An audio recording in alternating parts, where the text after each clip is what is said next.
Chapter number 2 principle of management, video number 7 है।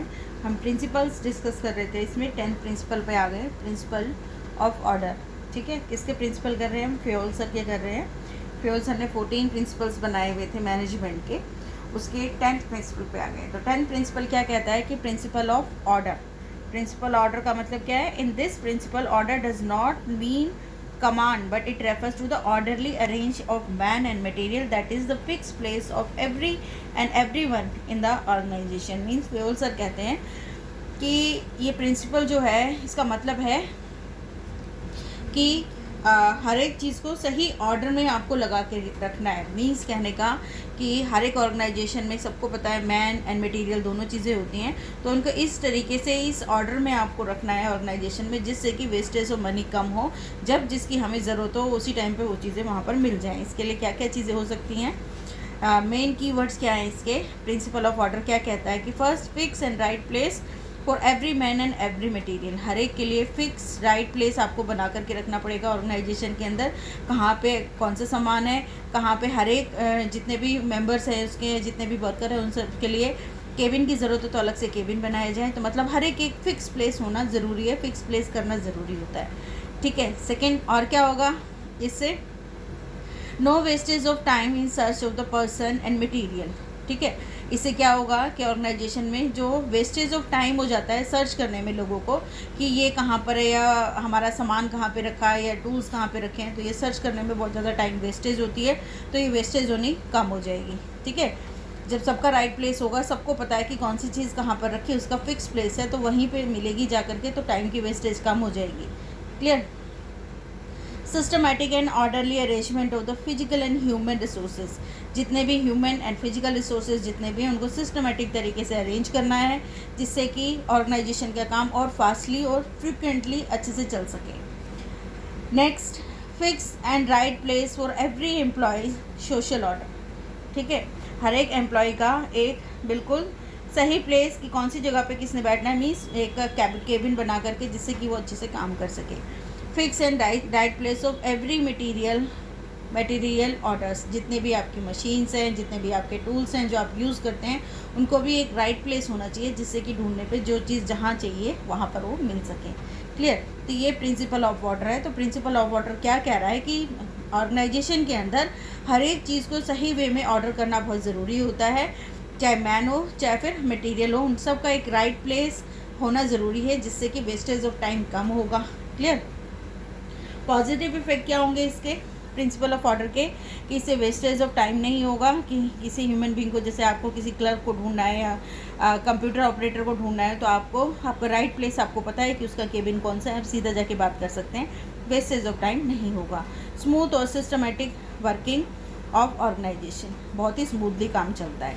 ठीक है, अगर ये प्रिंसिपल फॉलो ना करें तो क्या क्या हो सकता है किसी भी ऑर्गेनाइजेशन में? Wastage of time and energy in search of the man and materials.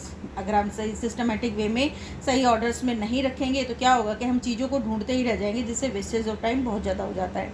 Not able to contact the people at the right time. जिस टाइम पे जिस व्यक्ति की ज़रूरत होती है उससे सही से हम कॉन्टैक्ट भी नहीं कर पाएंगे, ऐसा अगर ये वाला प्रिंसिपल फॉलो नहीं होगा तो 10th प्रिंसिपल पढ़ा हमने, principal of order. Principle of equity, next principle है आपका फ्योल सर का। 11th प्रिंसिपल पे आ गए हैं, जो कि बोल रहा है कि प्रिंसिपल ऑफ इक्विटी। इक्विटी का मतलब कि सबके साथ में फेयर रिलेशन रखना, fair and just treatment to employees. हर एक के साथ में इक्विटी का मतलब है kind and fair just treatment of employees. Employees will put their maximum effort only when they are treated with kindness and justice. If a manager is biased in the dealing with the employees, then employee will get the dissatisfied and will not be contribute their maximum capacity. मतलब कि principle of equity ये कहता है कि हर एक employee के साथ में मैनेजर का सेम बिहेव होना चाहिए। इक्विटी का काइंडनेस के साथ में उसको उनसे काम लेना चाहिए, फेयर बिल्कुल उनके साथ ट्रीटमेंट करना चाहिए। ठीक है, ऐसा कोई पर्सनल बियास नहीं होना चाहिए कि कोई एम्प्लॉई जो है उनका ज़्यादा फेवरेट है तो उसको कम काम देना या उसके साथ में ज़्यादा पक्षपात नहीं करना चाहिए। अगर मैनेजमेंट न्यूट्रल होकर काम करता है, हर एक एम्प्लॉयज़ को एक साथ के राइट एक जैसा ट्रीट करता है उनके साथ में, फेयर और काइंड जस्टिस रखता है उनके साथ में, तो एम्प्लॉयज़ भी जो होते हैं पूरी सेटिस्फेक्शन के साथ में ऑर्गेनाइजेशन में रहते हैं और अपना काम को भी 100% दे पाते हैं।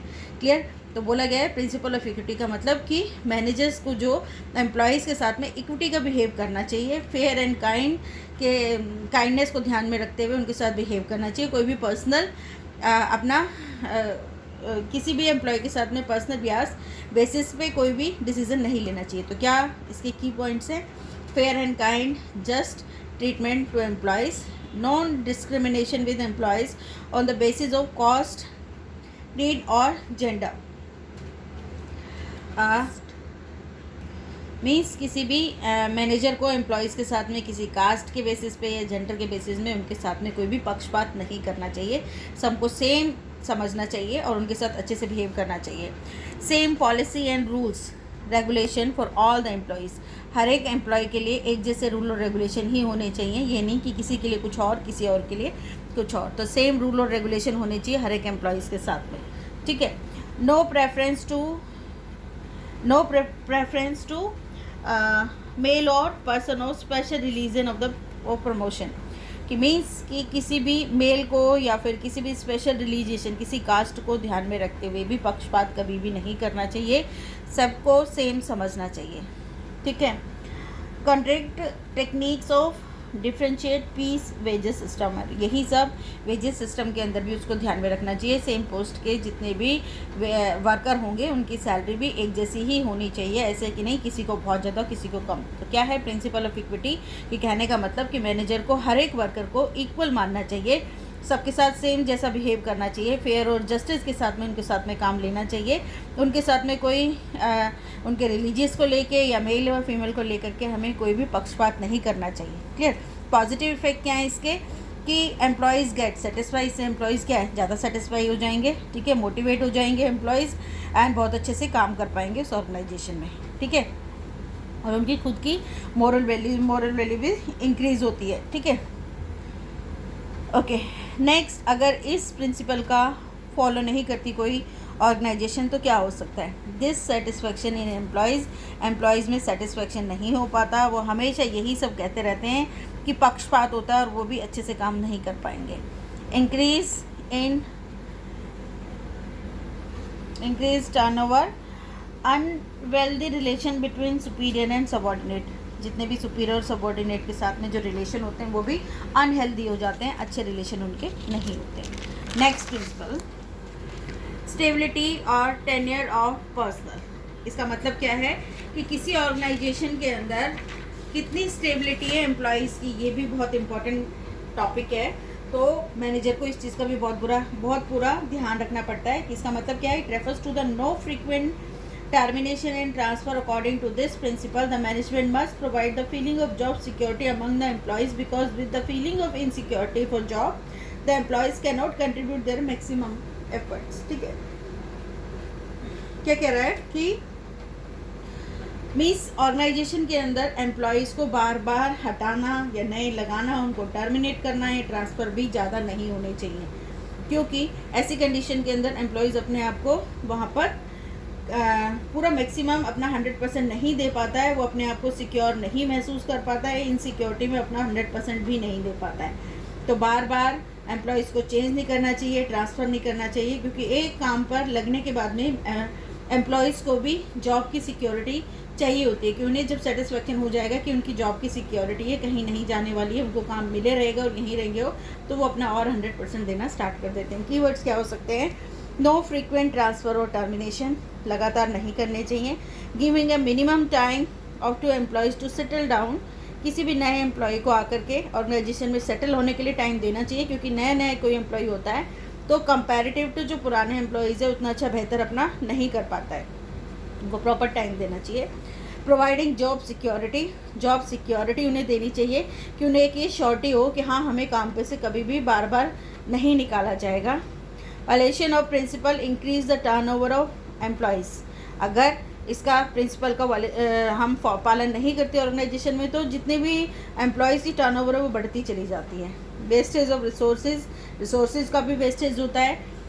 Training employees if they are transfer और टर्मिनेटेड फ्रीक्वेंटली, भाई बार बार अब नए एम्प्लॉयज़ को लाए जाएंगे, पुराने को हटाए जाएंगे, जो ट्रेंड हो जाते हैं उनको हटा दें या कहीं हम उसको ट्रांसफ़र कर दें, नए लेके आएँ, तो क्या होगा, हमारे रिसोर्सेज को और ज़्यादा वेस्टेज होगा, क्योंकि नया आकर के काम करेगा तो वो उतना अच्छा नहीं कर पाएगा जितना एक एक्सपीरियंस पहले करते हुए वर्कर के कंपैरिजन में। पॉजिटिव इफ़ेक्ट क्या है कि इससे इम्प्रूव एफिशिएंसी, जितने भी वर्कर्स हैं उनकी एफिशिएंसी लेवल इंक्रीज़ हो जाता है, क्योंकि वो अपना 100% देके काम करते हैं। वेस्टेज बहुत कम हो जाती है, टाइम की वेस्टेज भी नहीं होती और रिसोर्सेज की भी नहीं होती। अगर इस प्रिंसिपल को फॉलो नहीं करते तो क्या होगा, वेस्टेज ऑफ रिसोर्सेज, ठीक है, और न्यू जॉब के लिए बार बार उनको घूमना पड़ेगा, और frustration and dissatisfaction among the employees के अंदर फ्रस्ट्रेशन हमेशा बनी रहेगी और वो डिससेटिस्फाइड रहेंगे अपनी ऑर्गेनाइजेशन से। Third, initiative. अब ये इनिशिएटिव क्या होता है, इनिशिएटिव प्रिंसिपल क्या कहता है कि एम्प्लॉयज़ को it refers to the taking the first step with self motivation. Fayol suggested that employees in the organization must be given the opportunity to take the initiatives. Means employees को employees तक ही ना बना करके उनको initiative ले सकें, इसके लिए भी उनको कहीं ना कहीं मोटिवेट करना पड़ता है। मोटिवेशन का फर्स्ट स्टेप्स होता है, जैसे कि किसी भी चीज़ में आपको कोई डिसीज़न लेना है, मैनेजर्स को कोई डिसीज़न लेना है तो अपने एम्प्लॉय से अगर सजेशन ले ले या उनकी भी राय ले ले किसी भी प्लान के अंदर, तो इससे उनका क्या होता है, मोराल अपग्रेड होता है, वो इनिशिएटिव लेना स्टार्ट करते हैं और उनका दिमाग भी बहुत अच्छे से चलता है और ऑर्गेनाइजेशन के नए नए आइडियाज़ भी ऑर्गेनाइजेशन के पास में आ जाते हैं। So manager must welcome to the suggestion and ideas of employees before forming the plan. The initiative does not mean disobedient. अगर हम इनिशिएटिव की बात करें तो ये डिसओबीडियंट बिल्कुल नहीं कहलाएगा कि वो अपने मैनेजर के अगेंस्ट कुछ बोल रहा है। इट्स जस्ट अ क्या सिर्फ एक राय, एक तरीके से कहा जाए कि किसी भी एक सिचुएशन में अगर दूसरे, जब 4 बंदे होते हैं तो 4 लोगों से पूछ के काम किया जाए तो बेस्ट रिजल्ट निकल के आते हैं या बेस्ट उस प्रॉब्लम का सोल्यूशन निकल पाता है। क्लियर। नाउ पॉजिटिव इफेक्ट्स क्या हैं इसके, जैसे एग्जांपल मान लेते हैं हम इसका कि before setting the plan manager must welcome the suggestion and ideas to employees to allow their maximum participation, but once the plan is made every employees must follow and implement it। कि मतलब कोई नया चीज़ launch कर रहे हैं या फिर किसी भी चीज़ के लिए नया प्लान लेकर गया है तो सबसे पहले एम्प्लॉय से डिस्कस कर लिया, डिस्कस करने के बाद जब वो इम्प्लीमेंट हो गया तो उसके बाद में जैसे अकॉर्डिंगली जो वर्क है एम्प्लॉयज़ के पास होना चाहिए। पॉजिटिव इफेक्ट क्या है इससे, डेवलप फीलिंग और प्लान बिलोंगिंग्स टू एम्प्लॉयज़, ठीक है, उनका डेवलपमेंट अच्छा सा हो जाता है, मेंटल लेवल अच्छा होता है क्योंकि वो भी नए नए आइडियाज़ उनके लिए उनके दिमाग में आने पड़ते हैं। Employee achieve the target on time if they are set up their consultations. अगर उनसे कंसल्टेशन ली जाए तो वो भी अपना काम जो है टाइम पे करना स्टार्ट कर देते हैं। अगर इस प्रिंसिपल को फॉलो नहीं करते तो क्या होता है कि employees will not work to the best their ability and demotivations among the employees, demotivate भी हो जाते हैं। लास्ट वन आपका esprit de corps means Fayol sir कहते हैं कि esprit de corps management must encourage the promote team spirit unity and harmony. This will bring coordination and cooperation in organization. Means कहने का मतलब कि एम्प्लॉयज़ में team spirit को develop करना होता है। इसके अकॉर्डिंग टीम स्पिरिट कि मीन्स मैं की जगह हम का इस्तेमाल किया जाए कि ये काम हमने करना है, मतलब पूरी ऑर्गेनाइजेशन इंडिविजुअल के बारे में ना सोच करके पूरी ऑर्गेनाइजेशन के बारे में सोच कर हम के बेसिस पे काम किया जाए। क्या इसमें union is strength. Clear. Work with team spirit, team मतलब एक अकेले का काम नहीं है, पूरी टीम स्पिरिट की तरह काम किया करना होता है। इसके अकॉर्डिंग उनको इस तरीके से मोटिवेट करना कि हर एम्प्लॉयज़ टीम में काम करे। Follow principle of united we stand, divided we falls. या फिर this principle was used to movie Chak De replace I with we. ये सारे इसके की पॉइंट्स हैं, सारे के सारे। क्या बोला गया है कि आई की जगह वी का इस्तेमाल, मतलब मैं नहीं हम, टीम स्पिरिट आनी चाहिए तभी। जैसे इसका मैं एक एग्जांपल भी ले सकते हैं कि अगर प्रोडक्शन मैनेजर जो है उसने टारगेट फिक्स किया manufacturing 100 units, A group of 10 members, 10 member के अंदर काम डिवाइड कर दिया, 100 यूनिट्स का मैन्युफैक्चर करना था। सब divided the target among the themselves to produce 10 unit each. अब 100 यूनिट बनानी थी, 10 व्यक्तियों में डिवाइड की, तो हर एक को 10 यूनिट्स बनाने के लिए आई। ठीक है, 10 यूनिट्स एक इंडिविजुअल एम्प्लॉयज़ बनाएगा। क्लियर। प्रिंसिपल जो ये है, इसके अकॉर्डिंग कहने का मतलब क्या है कि सबने मिलके, ये नहीं कहा जाएगा कि इंडिविजुअल पीपल वर्कर सिर्फ 10 यूनिट मैं बनाऊंगा, ये नहीं। उन्होंने बोला है कि 10 वर्कर जो हैं हमने मिल करके 100 यूनिट का प्रोडक्शन करना है। जब ये भावना उनके अंदर आ जाएगी, तो अगर ऐसी कोई कंडीशन आ जाए कि कोई 2 वर्कर बीमार पड़ गए मान लो, ठीक है, तो उनके हिस्से की 10 यूनिट्स जो प्रोड्यूस करनी थी, ये बाकी के 8 मिलकर अपने साथ मिलके कर लेंगे और टीम स्पिरिट से 200 यूनिट को प्रोडक्शन कर देंगे। तो ये होती है टीम स्पिरिट। क्लियर। तो ये पॉजिटिव इफेक्ट्स क्या होते हैं इसके? डेवलप टीम स्पिरिट आ जाती है, अचीवमेंट ऑफ ग्रुप गोल। ठीक है, और अगर इस प्रिंसिपल को फॉलो नहीं करते हैं तो टीम गोल में नॉट बी अचीव और no team spirit and more stress in individually. सब पे बहुत ज़्यादा स्ट्रेस भी रहता है। तो प्रिंसिपल्स ख़त्म होते हैं यहाँ पे फ्यूल सर के। नेक्स्ट